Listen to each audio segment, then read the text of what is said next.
সূরা বনী ইসরাইল আয়াত 101 আল্লাহ সুবহানাহু ওয়া তাআলা বনী ইসরাইলের বংশধরদের জিজ্ঞেস করো, মুসাকে আমি 9টি স্পষ্ট নির্দেশন দিয়েছিলাম। যখন সে তার কাছে এসেছিল, ফেরাউন বলেছিল, হে মুসা, আমি মনে করি তুমি জাদুগ্রস্ত। সূরা বনী ইসরাইল আয়াত 101। তাফসীর আগের আয়াতগুলোতে মক্কার কাফির ও তাদের অভিনব দাবি ওয়াদ সম্পর্কে বর্ণনা করা হয়েছিল। আলোচ্য আয়াতে বনী ইসরাইলের ও মুসা আলাইহিস সালামের সম্পর্কে বর্ণনা করা হয়েছে। বনী ইসরাইল মুসা আলাইহিস সালামের কাছে আল্লাহকে দেখার দাবি জানিয়েছিল। মক্কার কাফিররাও ঈমান আনার শর্ত হিসেবে মহান আল্লাহ ও ফেরেশতাদের দেখতে চেয়েছিল। এই আয়াতে মক্কার কাফিরদের পরামর্শে মুজাজা দেখানোর দাবির জবাব দেওয়া হয়েছে। কাফিররা বলতো, আমরা তোমাদের প্রতি ঈমান আনবো না যতক্ষণ না তুমি অমুক অমুক কাজ করে দেখাবে। জবাবে তাদের বলা হয়েছে, তোমাদের আগে ফেরাউনের জাতিকে পর 9টি স্পষ্ট মুজিজা দেখানো হয়েছিল, কিন্তু তারা ঈমান আনেনি। তাদের পরিণত হয়েছিল ভয়াবহ। এখানে যে 9টি নিদর্শনের কথা বলা হয়েছে সেগুলো এর আগে সূরা আরাফের বর্ণিত হয়েছে।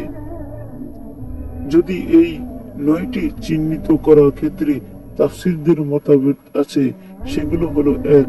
লাঠি, যা সাপে পরিণত হতো। 2.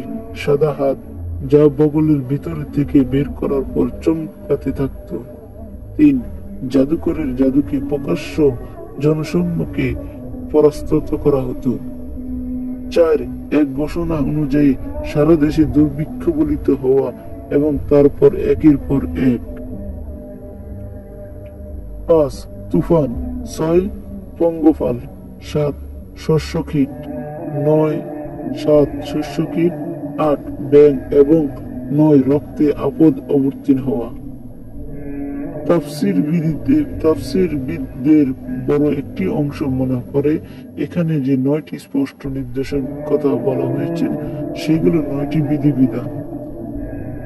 সেগুলো হলো: আল্লাহর সঙ্গে কাউকে শরীক করো না, ব্যভিচার করো না, অন্যায়ভাবে কাউকে হত্যা করো না, চুরি করো না, জাদু করো না, সুদ খেও না, নিরাপদ ব্যক্তিকে হত্যা করার জন্য তাকে আইনে হাতে তুলে দিও না, সতীসাধ্বী নারীকে অপবাদ দিও না, বিশেষভাবে তোমরা ইহুদিরা শনিবার সীমা লঙ্ঘন করো না।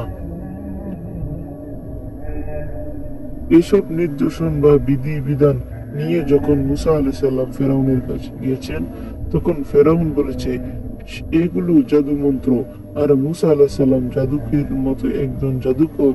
নাউজুবিল্লাহ। মক্কার কাফিররা মহানবী সাল্লাল্লাহু আলাইহি সাল্লামকে জাদুকর বলে প্রচার করত, কেননা মানুষ তার কথা শুনে মুগ্ধ হয়ে যেত মহাগ্রন্থের মতো। কাফিররা মহানবী সাল্লাল্লাহু আলাইহি সাল্লামকে হে করার জন্য নানা ধরনের কথা বলতে থাকতো, নানা ধরনের অজুহাত দাঁড় করাতে থাকতো। একবার তারা বলে মুহাম্মদ সাল্লাল্লাহু আলাইহি সাল্লাম আল্লাহর রাসূল নন। একবার বলে এ তো জাদুকর। আসলে তারা সঠিকভাবে চিন্তা ভাবনা করত, তাহলে উপলব্ধি করতে পারে তো যে সত্যি তিনি আল্লাহর নবী ও রাসূল। কেননা তার কথা বলা এতই উঁচু মানের, যার সঙ্গে অন্য কিছুর তুলনা চলে না। জাদু মন্ত্র মানব জীবনের কর্মকাণ্ড নিয়ে কোনো আলোচনা থাকে না, আদেশ নিষেধ ও আইন কানুন থাকে না, এবং সমাজ পরিবর্তন নির্দেশনা থাকে না। অথচ মহানবী সাল্লাল্লাহু আলাইহি সাল্লাম এর কাছে আসা ওহীর মধ্যে এসব আলোচনা আছে। সুতরাং নবীদের কথা জাদু নয়, নবীরা জাদুগ্রস্ত নন। তা সত্ত্বেও কাফিররা সুযোগে নবীদের উপর জাদুর অপবাদ দিয়েছে।